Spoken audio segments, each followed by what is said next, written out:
กันมาก็สิ่งทุกอย่างมันมาจากใจกันนะมาจากใจรักษาศีลห้าข้อยากหลายเพราะว่าให้รักษาข้อเดียวรักษาสตินะรักษาสติได้ในครอบจักรวาลหมดเลยกันว่าพระพุทธเจ้าทั้งหลายมาตรัสรู้เพื่อก็เริ่มต้นจากสติสัมภาโตนี่แล้วมันเริ่มต้นจากตรงนี้ก่อนปัญญาทั้งหลายก็เกิดจากสตินะสติเปรียบเหมือนดวงอาทิตย์ปัญญาเปรียบเหมือนแสงพระอาทิตย์นะถ้าดวงอาทิตย์บ่มีปัญญาคือแสงพระอาทิตย์นี่ก็บ่ยังแสงให้เกิดขึ้นมาเห็นความสว่างได้ระดับเนี่ยพระอาทิตย์ดับก็เกิดความมืดมนพระอาทิตย์มีเกิดความสว่างได้นะครับเนี่ยสติมันดับไปก็เกิดความมืดมนในการทำความดีแต่สติมันมีแล้วมันก็คิดแต่ดีๆสิ่งดีๆออกมากับจิตกับใจเจ้าของให้เป็นคำพูดคำจาให้เป็นการกระทำนะให้มันทำความดีให้กับเจ้าของไว้ทุกวันวันละเล็กวันละน้อยเอาใช่คิดดีกับตัวเองเนี่ยคิดเมตตาตนให้ได้ก่อนเนี่ยเราไม่อยากให้ใครมาเบียดเบียนเราก็จะไปเบียดเบียนผู้ใดนะตรงนี้แหละเมตตาตนไปในตัวเมื่อเมตตาตนไปแล้วมันเมตตาผู้อื่นรอบข้างไปเองมองไปทางไหนนะพอฝึกให้มันเจริญเมตตาอยู่กับจิตกับใจตัวเองอยู่เรื่อยๆแต่พวกมองไปทางไหนเห็นคนเห็นสัตว์เห็นสถานที่สิ่งของอะไรมีแต่คิดอยากจะให้อภัยมีแต่คิดอยากจะวางมีแต่คิดอยากจะให้เขานะตรงเนี้ยมองไปทางไหนคนมีเมตตาแต่มองไปทางไหนใจมันก็จะมีแต่ความสุขอยู่กับใจเจ้าของมันบ่ทุกข์บ่ฮ้อนบ่อ้นแล้วมันมีเมตตากับใจเจ้าของเมตตาก็ออกมาจากไหนออกมาจากสติปัญญาออกมาจากสตินะบุญทั้งหลายก็ออกมาจากสติ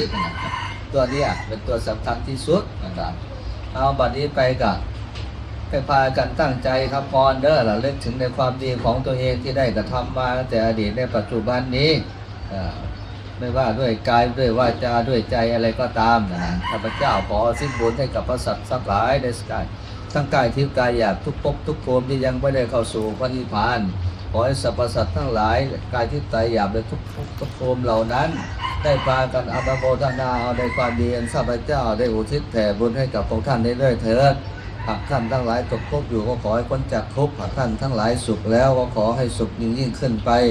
ด้วยบุญกุศลที่ข้าพเจ้าได้กระทำมานี้ขอให้ข้าพเจ้าอย่าได้เป็นผู้มีความอัตคัดขัดสนทั้งสินทรัพย์และปัญญานับแต่ชาตินี้เป็นต้นไปจนถึงเข้าสู่พระนิพพานไม่ว่าข้าพเจ้าจะเหยียบย่างเข้าไปในแผ่นดินใดขอกายทิพย์กายหยาบทูตอยู่ในสถานที่แห่งนั้นเมตตาข้าพเจ้าเปรียบเสมือนลูกหลานญาติมิตรผู้มีความดีต่อกันบัดนี้ก็พากันตั้งใจรับพรเด้อยะถาวะเรวหาปูราปาริปุเรนติสังกลังเอวะเมวะอิโตตินังเปตานังอุปกัปปติอิจิตังปฏิตังตุมหังขิปะเมวะสมิจจตุสัพเพปุเรนตุสังกปาจันโดปนาราโสยะถามณิโชติราโสยะถาสัพพิติโยวิวัชชันโตสัพพะโลกวินาศโตมาเตภวัตวันตารายโยสุขีนิคายุโกภวะอภิวาทนาสิริสานิจังวุธาปจายโนจัตตารโอธรรมวัฏันติ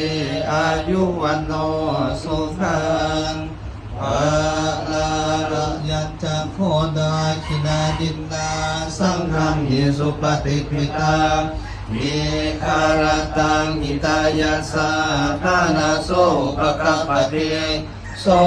ยติธัมโมจายังนิทัสสิโตเตตานาปูจาจักตาหุลาลา